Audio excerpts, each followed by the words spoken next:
알레고리, 게마트리아와 같은 단어들을 보면 어떤 생각이 드시나요? 이단, 사이비 등 유사 기독교파들이 제멋대로 사용한다고 해도 이것들은 결코 나쁜 단어들이 아닙니다. 하나님이 만드신 원리들의 일부일 뿐입니다. 여러분들에게 성경의 원리와 숫자들에 대한 기본적인 이해가 있다면 이것들은 그 이해를 뒷받침하는 훌륭한 도구들이 될 수도 있습니다. 여리고성의 경우를 보세요. 왜 6일을 돌고 마지막에 7바퀴를 돌았을까요? 성경은 생각보다 훨씬 구조적으로 기록되어 있습니다.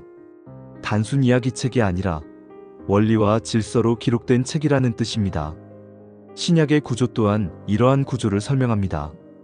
로마서부터 빌립보서까지와 골로새서부터 빌레몬서까지를 나눠서 보세요.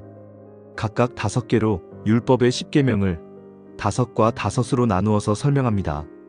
그런데 전후서로 나누면 각각 6개, 7개가 되는데 이것이 여리고성의 6바퀴, 7바퀴의 원리와 같습니다.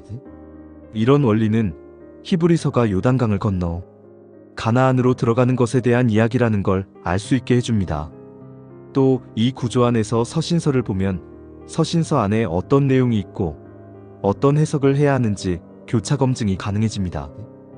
율법에 대해 죽을 수밖에 없는 우리의 모습을 하늘의 관점 3과 땅의 관점 3을 통해 설명해 주는 것으로 십자가 죽음의 3일이란 의미를 담고 있고 그 죽음으로부터 생명을 만들어내실 하나님의 은혜를 7일한 언약으로 나타내는 말씀이 나팔이기 때문에 우리의 구원을 막고 있던 여리고성이 무너지는 것입니다.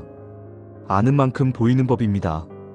하나님을 아는 지식이 우리의 생명을 만들어내기에 원리와 내용을 이해하는 것은 단순히 지식만을 쌓는 일이 아닌 거죠. 세상에 존재하는 모든 것들은 하나님을 알게 하는 도구들입니다. 모든 것이 하나님의 은혜 안에 존재하는 것임을 잊지 않기 바랍니다.